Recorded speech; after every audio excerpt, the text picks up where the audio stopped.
hang on. I'll tell you what, this is the second one I've done today, and the worst thing about doing them is I've got to change tops every time. Otherwise, I look like a tramp. I basically wear the same thing like every day anyway, so like a cartoon character. I'll do the countdown now. Three, two, one. Hello, welcome to another episode of Sit Down for Stand Up. Episode 20. We made it, Paul. We go. We've hit the stone. I've got an awesome comedian with me today. Carl, how's it going, man? You good? Yeah, good, thank you. Thanks for having me. No, absolute pleasure. Absolute pleasure. I've been wanting to get you on for a while. I see you've done the Brighton scene, which is Yeah. my hometown. Are we there now, or where are we? So no, I live in North Oxfordshire, but I kind of count myself as a Brighton comedian because that's where I started. It's where I run my night, and I wouldn't like I gig all over the place, but I do like going back to Brighton every now and then because it's just nice and it's nice to gig where you started. Yeah, I mean, Brighton is my uni town. I've always got it's always got a soft spot for me, Yeah, to be yeah. honest. It's, like there's so many nice nights as well. Like I just think it. I just, like a while ago, people were always like, "Oh, you should do the really hard gigs so you can toughen up." And I'm like, "But why?" Because like, just go and do a gig that you know is good. I don't know. It just seemed like a bit of a waste of time sometimes to do the harder ones. I mean, why do you need to toughen up? Like, Yeah, I think it was when I first started that people would, like when you're like, oh, I'm going to be a club comic and do Friday and Saturday nights. And I think a lot of people like Friday and Saturday nights in clubs aren't as horrible as they used to be. So I yeah, think it's really like not that good a like way to spend your time because I don't think you really need that gear to shift into where you just like, jump on somebody straight away. I think you can, if there are people heckling or joining in, there's ways of dealing with it without being like, shut up. mm, So yeah, I just think Brighton's got so many nice nights. It's like, why wouldn't you go and take advantage of that? completely agree. And Club Revenge has a soft spot for me because a little cheat sheet for people. Revenge is the gay club in Brighton. And it this is gonna sound bad. If you're a single man, going to a gay club is actually the best place to pick up women. Okay. Because I always did a little cheat sheet. I always went with my gay mates, and I always said to them, "I know I'm straight, but I'm here to support them." It was like my opening angle, but that's a no here, no there. So, Carl, how long have we been doing comedy for? So I started in 2016. I think it's about 8 or 9 years roughly. Okay, and how would you say it's going? Yeah, it's good. I think it's weird because like when I started stand up, what I wanted and what I thought was going to happen was totally different to what has happened and what I've achieved. Um, and I think I don't know, it's that sort of thing where like it grows at the same time as you do. So like I think when I first started, I was like, yeah, I want to make all of my money from gigging and like be a jobbing comic and all that kind of stuff. And actually, the thought of that now, like obviously with gigs like I'll do not anything, but like basically as long as I'm just not losing money, like that's kind of the rule. But like to get your whole living out of it, I think just means, like I was saying earlier, like just doing those kind of shit gigs, where like the money's good, but the experience is maybe not that great. Um, and like these days, I tend to just do what I want because I've been going long enough that I know that I'm good and that I can play like pretty much any room. And I just kind of tend to put on my own stuff more or like do writing work or like tutoring as well. So like the ways of making money out of it, I think are a lot more varied than just I'll do Friday, Saturday night and make my money at the weekend. I think if you're creative and you know what you want, then you can kind of get what you want out of it. And yeah, I think I'm a lot happier doing what I want to do and not asking permission from people to kind of try and be the same as everyone else. If that makes sense. Yeah, but would you say that you can only do that once you've sort of got your foot in the door? So you still Um, got to start off with your fives, your tens, your yeah, Monday nights in a basement where everyone else is a comedian. yeah, totally. Like, because the amount you learn from doing that as well, it's like I would say that I do stuff now that probably another comic couldn't make work because I kind of understand my persona a lot more now and I know how I'm funny. But yeah, I would have never got there if I just plowed straight into that, I think I would have just like had like a series of shit gigs and then been like, well, stand-up's not for me then. Like you definitely have to learn the rules before you can break them. And I spent years like, well, it's weird because quite early on I kind of had a persona established and it was working. And then so I came second in the competition doing that stuff. And I was like, oh, that's good. And I just completely scrapped it and like did something completely different for a couple of years. Did more MCing. And then like after a few years of doing that, I was like, that's mad. Like, why don't I just do the thing that was working and that I actually enjoyed? But I feel like at that time I wanted to kind of like stretch myself and figure out like how can I MC? Like, can I do stuff a bit looser? So I think it's all contributed to the overall thing. But yeah, it's been like basically I've learned so much over that whole time that now I kind of feel like I'm the finished product that I wanted to be when I started. And I do think now it's like I'm really pleased I didn't start in comedy now because I see a lot of new acts and I think there's kind of this idea I think at the moment that if you haven't made it in the first year, like what's the point?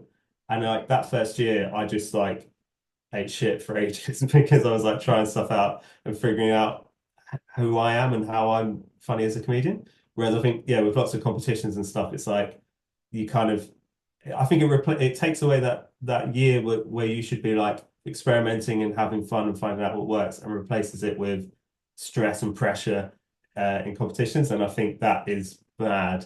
But yeah, I was just so lucky that I could spend like 3 or 4 years just mucking about and trying stuff out, which has ultimately helped me with what I do now, I think. Okay, so when you first started, was you like under the guile that you would have to go down, sort of like you'd have to do the comedy set, but now you've evolved and you now found your own sort of your niche in the comedy world? Yeah, I'd say so. Like when I first started, I thought I'd basically just pretend to be somebody that I'm not. Like, because Okay. I'm off stage, I'm like quite a sort of introverted, like, pretty good socially, but like generally quite introverted, quiet guy, like most comedians are, I think. And when I started, I was like, yeah, I'll just go out and I'll pretend to be like, hey, good day, like this kind of like uber confident person. But the audience saw through it. And like Hmm. when I allowed myself to be more relaxed but also more vulnerable on stage, the audience went with it. So like my persona now is like my partner described it as like a kid who's made a painting for their mum and dad and wants to show it to them and they're not looking. It's like, guys, look, please look at me. Um, and that is for me a lot more fun. But yeah, it took years of figuring out that I wasn't that thing. And the more honest I was on stage, the more the audience responded to it. Um, and yeah, I think it's just a lot more fun if you're authentic and do exactly what is in your head. Like, yeah. It must have been refreshing to, realize that people like you for being you. Yeah, Like, it's novel, yeah. yeah, I'm not a complete prick. Who knew? Not completely. So, Um, how would you say comedy's evolved? So you say this is 2016. I'm going to cop out and just say that's 10 years. How would you say comedy has changed? How has the scene changed in the last 10 years? well, I think there's a few things that have affected it. Like, it was weird because when I started, the focus was very much like get good at gigging and good at doing your thing live, work up through the clubs, and then like maybe one day you'll be on TV, Mm. which I think probably that's the trajectory for a lot of people and what a lot of people would like. But then I think there's so many examples of other people that are massively successful who never would have made it in that route.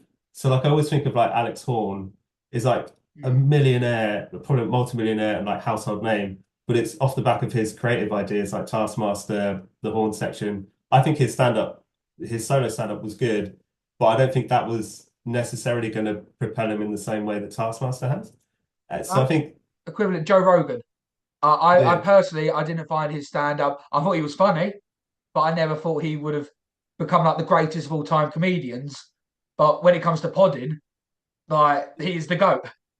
well, I guess like Stuart Goldsmith as well, like comedian's comedian is like, not to Yes. say that Stuart's not a good comedian, but like he's obviously more known for well, not more known, but like it's a podcast that has, I guess, elevated his status. So I Mm. think, I suppose it ties into that thing of like, especially with COVID, that I think before that point, online and podcasting and YouTube channels, all the rest of it, I think people were like, oh, that's nice, but that's not a way to like make it into the industry. And then I think after COVID, it's like everyone went, well, there was literally nothing else to do, and that became like so important that now if you don't have that presence kind of online and are able to back it up live, then it's kind of like you're kind of stuck, I think. And I think it's something that I have a bit of a love-hate relationship with because I'm a bit of a show-off. So if I do a thing, I want to show Mhm. but I don't want to be told I have to. So it's like, Oh, 1 second, Carl. But and we've done it now. Um, yeah. So you got your love-hate relationship with it. I do feel like when I see a lot of comedians now on the set, or like like on like doing the work in progresses, the smaller rooms, they have to record everything now. yeah. Um, do you feel that sort of changed people's love for the comedy? It's all about getting the online content now, not just being in the room. I, Again, I think yeah, it kind of depends on your intent because I think there's nothing wrong with recording a gig, especially if it goes well. Like, you will sit and watch it for like a month, go, I'm the best comedian ever. Like, that's nice to like reassure yourself. But I think for me, where it's an issue is when a comedian goes to a gig and they're like, oh, I hope somebody invades the stage and then that video might go viral and then my dreams will come true. It's Mm. like, I have an issue with it where the audience in the room who have bothered to turn up, buy a ticket, and come and see you become like a secondary audience, and your primary audience is like you're doing it for the recording, which I Yes. think it should be the other way around. It's like you're doing stuff for people in the room, and then as a bonus, you can then share the recording. And like with Boast and Show, we always have lots of like weird different stuff happen. Like so my friend Jacob, last show we had, I was emceeing and I just said to him, whenever you think it's funny, come in and hand me this package. And he was like playing a delivery driver, so like, mate, you need to sign for this. And it's just like this jacket that I wear. But it's like the audience didn't know what was happening. I'd forgotten it was going to happen. So in the room, we are all like, what's going on? And that kind of spontaneity is only available in the room. If I post that online out of context, you don't get the why it was so funny because you lose all the context around it. Mm. So I do find yeah, I think it's like people should record gigs, but it shouldn't be the reason that they're doing the gig. It's like you should do it for the people in the room and then I'm make holding. that experience the best.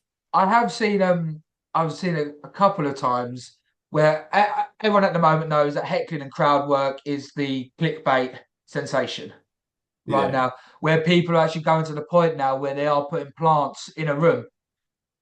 So they're right, saying, okay, yeah, well, shout this out, and I've got the absolute golden. Let's record it. I look like the greatest of all time, yeah. and it was this. But we mentioned it, and I was going to say, so Carl, what is Boast Show?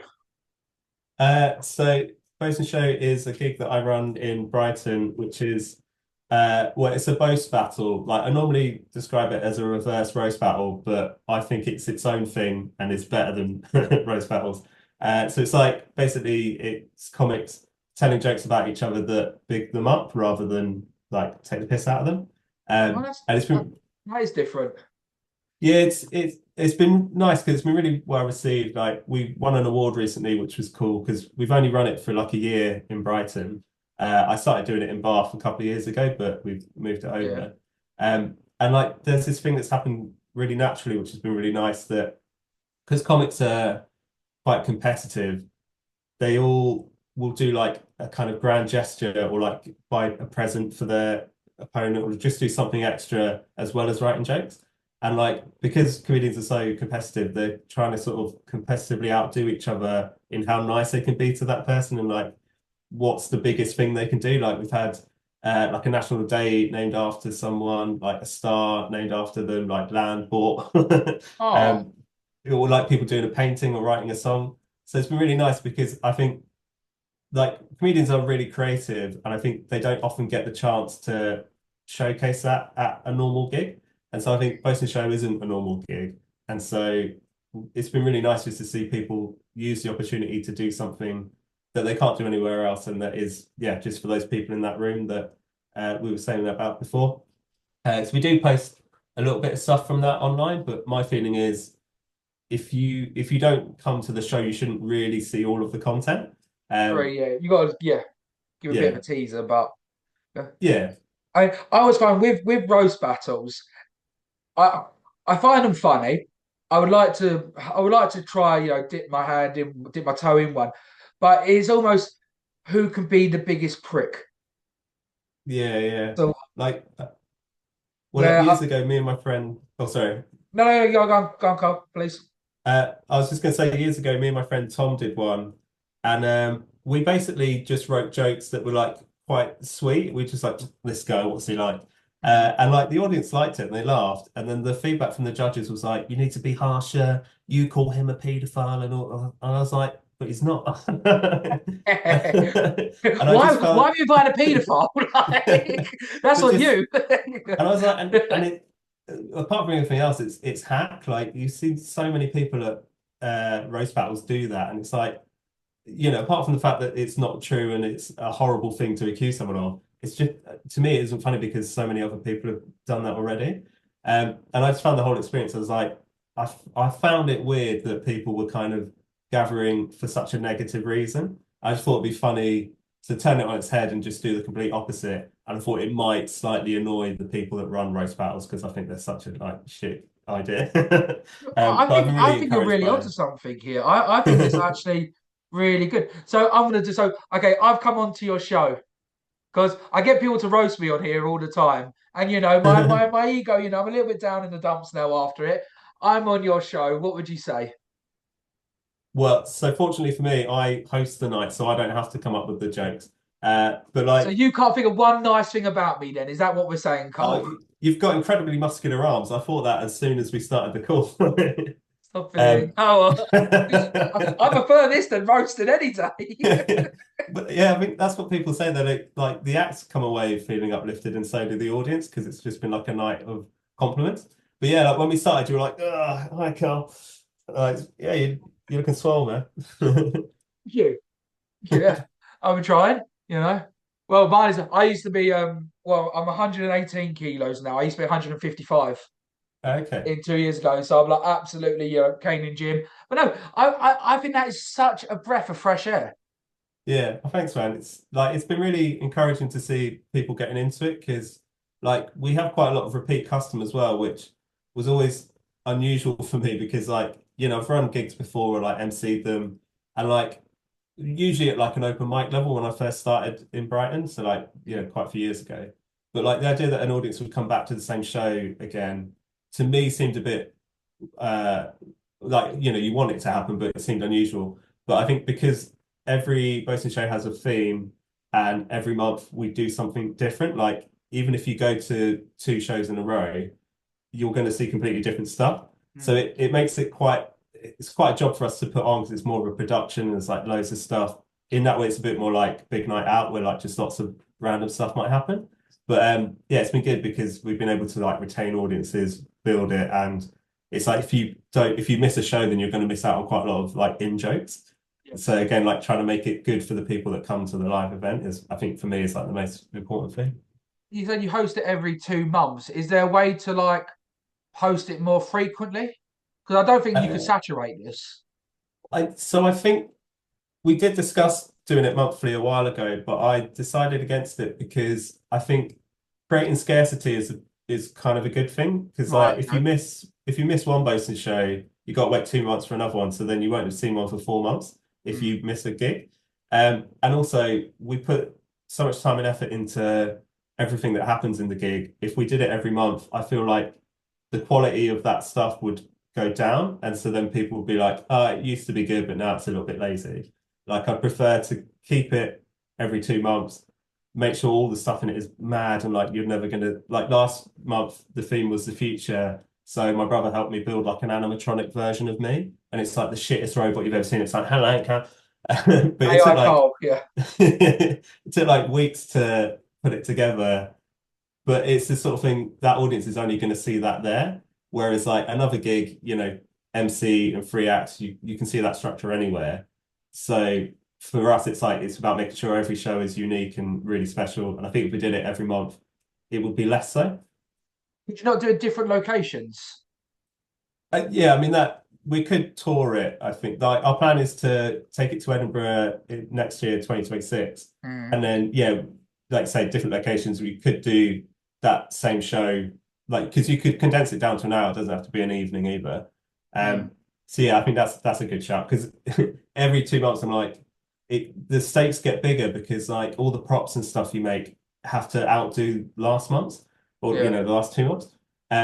So like yeah, making a robot and stuff like because the arms went like that and it had functionality. Um, and my partner's like, yeah, maybe just make props that don't fill up the house. That would be good. So you say you do quite a bit of MCing. How does MCing differ to doing a set on stage? And how do we get into MCing? What's your preference?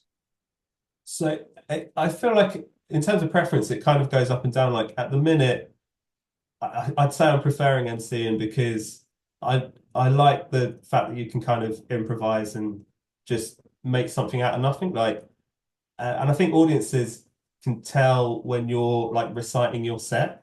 And so I always try and veer away from that when I am doing a set. I try and make it feel like that, like they can't guess what's going to happen next, or like not that I'm coming up with it off the top of my head, but that I'm prepared, but I'm also trying to make it really specific and special for that evening.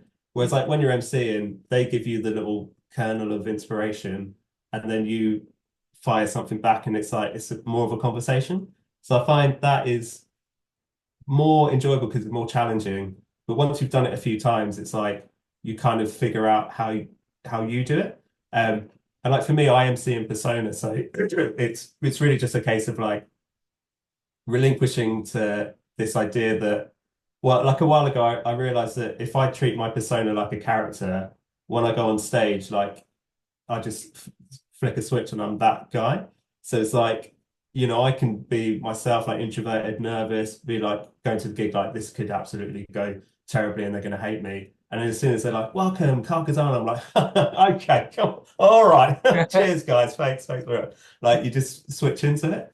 Um, and so for emceeing, it's like learning that takes a long time, but how you would respond in persona is like always going to be funny because that's the heightened version of you. Whereas like how you'd respond as yourself is probably quite mundane.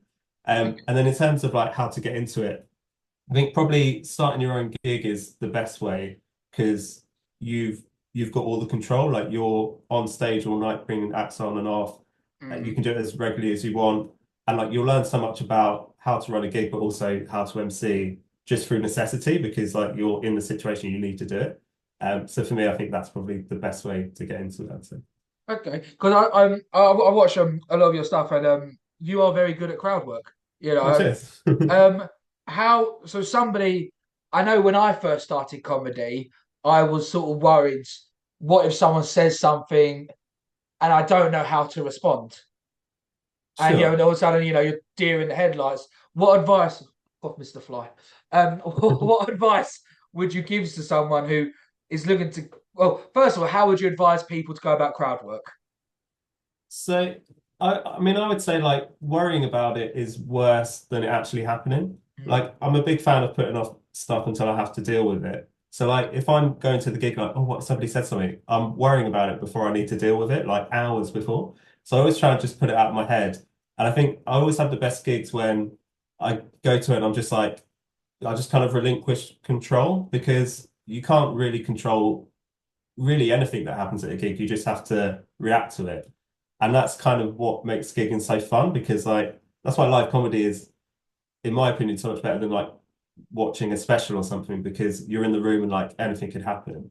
And I think in terms of like how to do crowd work, I think really like understanding what your persona is because I think even if a comic is like saying, if they're like, oh, I don't have a persona, I think if you were to drill down into it, they are basically doing like a heightened version of what their personality is. So I every like 6 months or so, I kind of sit down and go, what three words describe my persona and like have they changed? Because for me, knowing that informs how I tell a joke, the joke I tell, what I would say in response to somebody. Um, Because like for me, with my persona being quite sort of childish and naive, if somebody heckles me, I can't just be like, "Why don't you shut the fuck up?" Because it's like you break the whole thing. There's a So I B&P have, Barry all of a sudden. and Listen, you schlag. then I'm like, anyway, guys. So my washing machine is quite difficult to figure out. Like it just isn't going to work. But I have a thing now, like if somebody, and I don't get heckled often because like I tend to do gigs that I know that are nice um, and I get people joining in, but I think if you just respond in a way that is relaxed, then it's often fine. But if somebody's like properly like, fuck off, you're rubbish. I have like a little notebook in my pocket and I go, okay. And I'll be like, I remember my first beer. And I'll be like, and my mum wrote that or whatever. So it's like I'm kind of doing a put down, but in the frame of my persona being like overly prepared and just kind of like sweet about it. Um, Okay. yeah, and I, I think if you're relaxed on stage, then you're always going to be funny as well. That's the other thing. I want to touch on something you just said that I found quite interesting. When it comes to your persona, three keywords.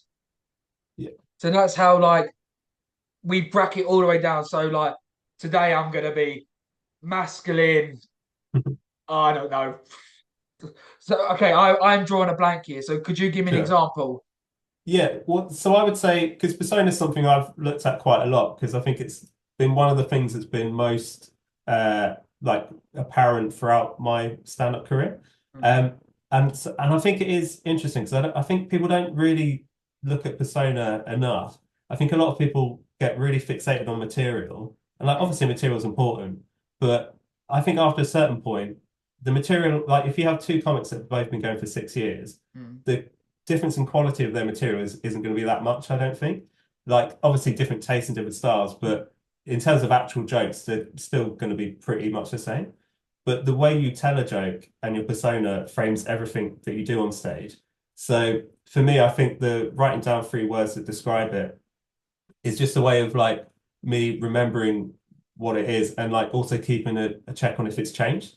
Because like when I first started, it probably was like self-deprecating, low energy, I don't know, and then like silly, I guess. Like silly has kind of been one that's always been there. Whereas now I'd Yeah. say it's like high energy, silly, and like self-aggrandizing. Like I'm really quite proud of myself now. Whereas when I Yes. started, I was like self-deprecating, which lots of people are. So it does change, and I think it's that thing of you don't really get to choose your persona. Like I was saying earlier, when I first started, I thought I'd be like kind of uber confident, like guy in a suit, like, hey, who's traveled from overseas? And actually, I had no interest in that. I just thought that's how you did comedy. And then over the years, I've realized I'm not that at all. I'm like more silly, irreverent, naive, like vulnerable a little bit.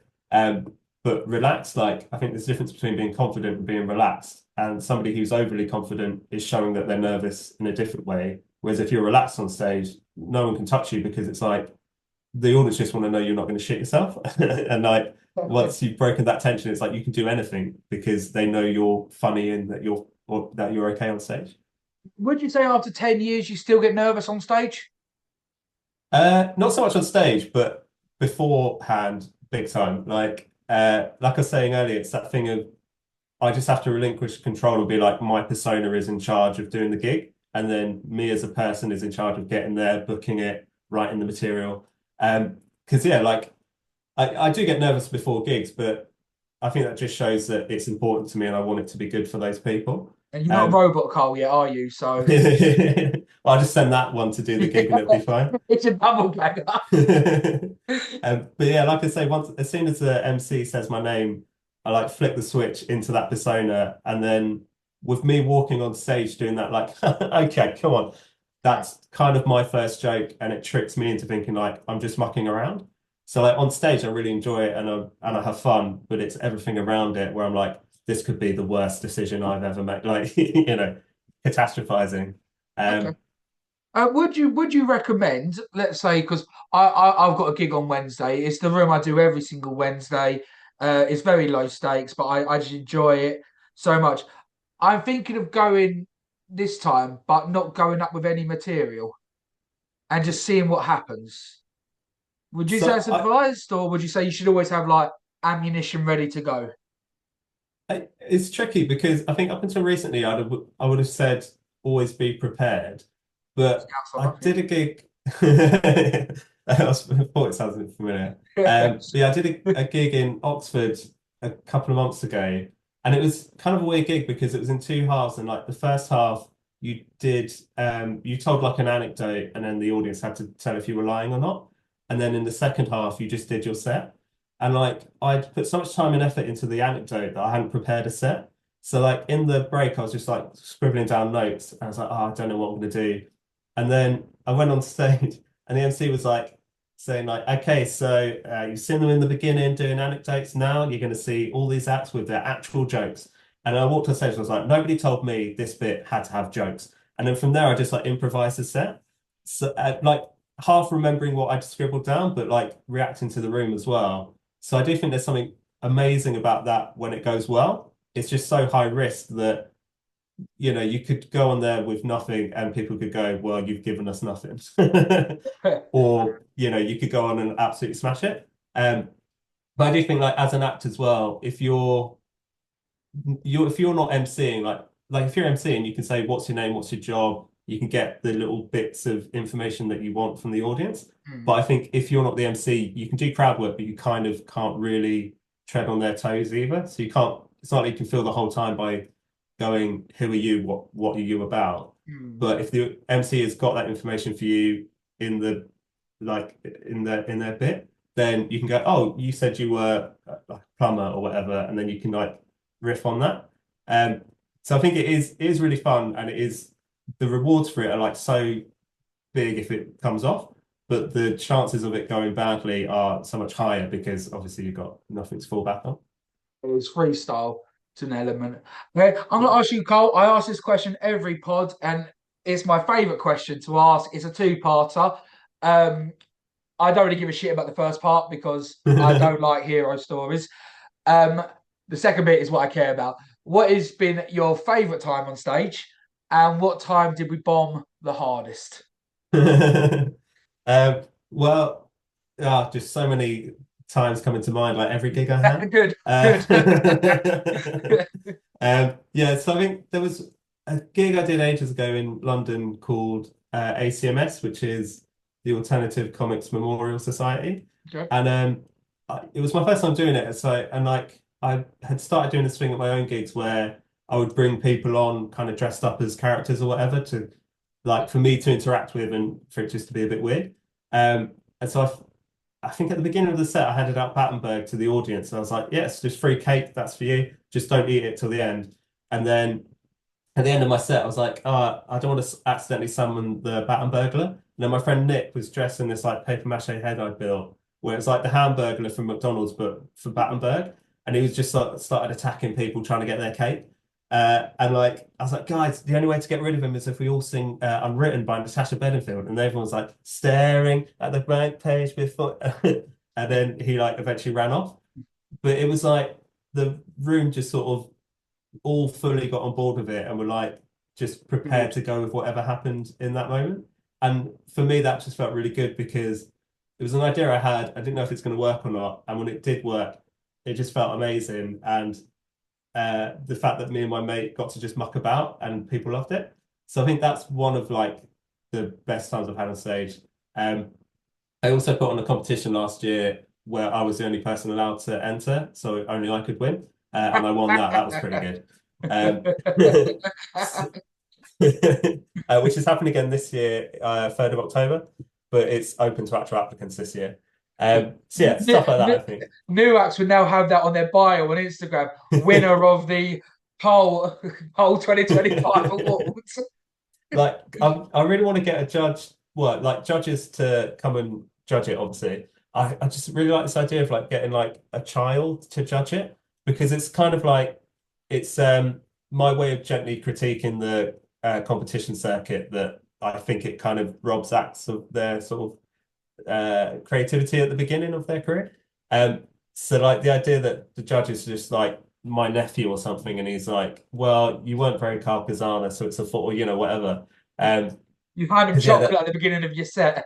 because yeah, like the whole idea of it is to like who is the best Carl Carzana. Yeah. So yeah, just stuff like that. I think just being like silly and creative and doing stuff that people haven't seen before. Would you Um, do where everyone has to come wearing the same thing you're wearing? They've all got to so impersonate you. when we did it last year, my friend Simon, who is like a guy in his 50s, he's like big, like white hair, big white beard. Me and him dressed exactly the same, and he was trying to like win the competition by pretending to be me. And I went on stage, I was like, "Get out!" Um, so Which yeah, one and do I shoot? They're both so alike. but yeah, like I really like that sort of thing, and more stuff like that is what I want to do. And yeah, those have been my comedy highs. As for lows, um, so it was maybe in like my first year of doing stand up, did a gig in Brighton, and I didn't realize, but it was in like a hostel. And I was like in the pub, and I was like, oh, that's weird. Like that person's in their pajamas, that person's wearing slippers. Like, oh, they live here. It's obviously like no shade on that. I was King just and like, I wasn't Queens? expecting it. Was it King So, and Queen? Was it King and Queens? oh, I don't remember. It was near the level, like about halfway down, Yeah, has it got the maybe. it's got like the statues right in front of the entrance on by the Uh, bar. Probably. If I'm honest, I blanked it from my mind, so I don't think I'm gonna be able to Uh, remember the details. I like no, It I love sounds the King like of it Queens though. pub in Brighton, but it sounds like yeah. Well, I think it's shut down now. So if that one's shut down, it could be that one. okay, Um, cool.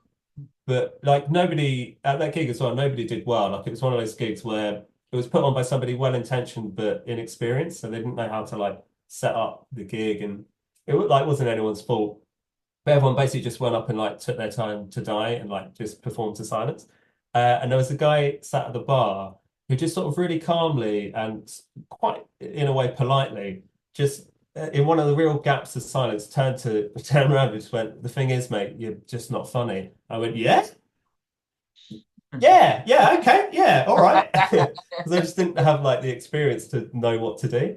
And then yeah, I think afterwards I just sort of like scribbled it out on my diary and was like, well, that never happened. But yeah, that's probably like one of the low points. I mean, Oh, there's a few others. that's for the therapist. No, I don't. So, say somebody is starting comedy this year. What advice would you give them? Um, well, so I mean, I when I started, I did a course which I know like some people are for and some people are against. Mhm. For me, I think it was good because I always wanted to do stand up for a long time before I did it. I think I was like 26. Mhm. No, I'm not that old. Yeah, no, yeah, I think I was 26. I am old. Uh, yeah, I was like 26 when I started, and I'd wanted to do it for a while, and it just felt like a course was a good way of like getting into that world because it seemed so like impenetrable. Because especially because I was quite quiet and like introverted, that the idea of just going to a comedy gig and being like, can I do some material? But like, I think I would have just had so many like shit experiences and then just not continued. So it gave me like structure and taught me how to write jokes. I think it then took me a while to kind of figure out who I am as a comedian and to like do what I want to do. But it definitely got me started. So I think that's like a good way. But then also I think it kind of depends on the person. Like if you work well with deadlines, just like book in a gig and then write material because having the date in the diary will make you get ready for it. Yes. Um, yeah, but yeah, I think those are like some pretty decent ways. Or like just make friends with comedians, like they'll get you on. Nepotism at its finest. But I So, think when you first start, it's like those kind of connections. Like I remember being at a gig ages ago, where my friend, I knew, well, he's my friend now. I think then we didn't know each other that well, but I knew he'd just started, and I was chatting with this other guy at this gig, and I just went, "Oh, this guy's just started stand up," and then the guy running the gig was like, "Oh, come and do a set." And it's like, I think having that thing of like you're just paying it forward because people did that for me when I started, and it's like I think if everyone looks after each other, then you get away into the industry, and I think that's really important because so many people would be brilliant and really good at stand up. They just need the way in to be like, that's how I start. I wholly agree. I always do it as a weird number. I would say in this community, the comedic world, 92% of people are amazing. There's everyone there but there's that 8% who are just dicks. But majority we all want the best for each other. I mean, in the end of the day, we are all in it for ourselves, but we do want the best for each other. And it's so refreshing Yeah. when your mate absolutely kills it on Yeah, stage. yeah. Or like, if you have a friend and you get together and write together, and then that person goes and does that material at a gig and it gets a laugh, it's like there's a really nice thing that comes from knowing that you've had a hand in shaping something that's worked well. Yeah. And yeah, I totally agree. I think like, that 8%, I kind of realized like a few years ago, like I don't have to see them. Like if there's someone I don't like, I don't need, every now and then you might be on a gig with somebody that you're not that keen on, but like it's not like you have to sit and be their best friend. It's like I think if you just kind of get on with it and do what you want to do, that's way more powerful than like sitting around being like, oh, I wish I had what that person's got, or what that person's doing, because there's people looking at you saying that as well. It's like reminding yourself that you're always getting better. And I always say that like the only certainty is that if you stop, nothing will happen. So Oh, if you just yes. keep going and doing what you want to do, then something will happen. And the industry does fizzle these people out. I think, like I said, 92%, I'll use that stat again, of promoters, they know. Do you know what I mean? They would rather work with just nice, normal, helpful people. And Yeah. the ones who are, a bit dickish in the industry, they do filter them out. I feel like it's actually, in terms of like an industry, I think people from the outside looking in must be like, God, it must be full of such nutters that are so crazy all the time. It's actually just like quite a normal, friendly place to be usually. Like you say, I think people just want to work with people that they like. And if you put the work in as well, like dedication and effort means so much more, I think, than like raw talent. Yeah. Oh, completely agree. And you said it right at the beginning about being an introvert. I find most comedians I speak to are introverts. Like Yeah. on stage, like we are, like I said, just an emphasized version of ourselves. But in reality, I hate talking to people I don't know. It was like like yesterday I had to go to next door to pick up a parcel. That terrified me. I've known them for 20 years. But before going to knock on their door, I had to build the courage up. I'd rather go on and perform in front of 500 people than go knock on next door. I think it's so, well, I find it really interesting as well, though, because I think, like you say, most comics are introverts. And I think a good comic is an introvert most of the time, because it means you're spending most of your time listening, not talking. Like, You didn't think of it like 90% that? listen. Yeah, I look at a lot of the people that I really admire and that I think are really good, like Vic Reeves, Jim Moyer is like famously really shy, and Bob Mortimer as well, like both really like shy guys, but together, well, and separately as well, I like these really incredible, funny comedians that do this like mad stuff and that's really inspiring. Um, and yeah, so I think if you're spending that time like taking stuff in and not just like always, sorry, I just get rid of my Oh. cat. Uh, not always just like saying stuff, then when you do say something, it has more value because you've taken your time and you're, saying some stuff of worth. Um, yeah, and I just think like it's amazing as well how much stand-up can make you better socially as well. Like when I first started, I think part of why I wanted to do it was like I'd always wanted to and I thought it would be fun, but also I was like, well, it might just make me like more confident. And then, like I said, I think confidence and relax kind of get confused for each other. And now, like, I'll have times socially where like I can sort of feel myself like MC in the situation, like, which is in a way kind of lame, but like also it's to know you've got that gear to shift into where you can be like, oh, that's interesting. Tell me more about, whatever. Because MC, you just get to Crowd ask work whatever till you he has want. the checkout person. Pretty much. Have you? I always when I'm at the checkout, I'm like, have you found it's busy today? Yeah, yeah, it's busy, and it's sunny, isn't it? People getting stuff for their gardens. And then you realise you do a self checkout. You're talking to yourself, staring at the camera. So Carl, that's all I've got time for. When's your next Brighton one? The Boaston show. So Boasting Show is the next one is September the 10th at the Brighton Comedia. Then we're there again on December the 11th. And the Carzana of the Year Comedy Competition 2025 is at the Actors on the 3rd of October in Brighton. Okay, so yeah, I'll get them dates on this because yeah, I'm not far from Brighton. I'm Southeast London. I'm going to Oh, come down to the Boaston show. oh, So lovely. That'll be great to see you. I was about to write it down, but I just realised I could listen to this and find out when it is. Carl, brilliant. Thank you ever so much for coming on, dude. I thoroughly enjoyed it. Oh, no worries. Thanks for having me, man. It's been really good fun. Cheers, dude. Much love. Cheers.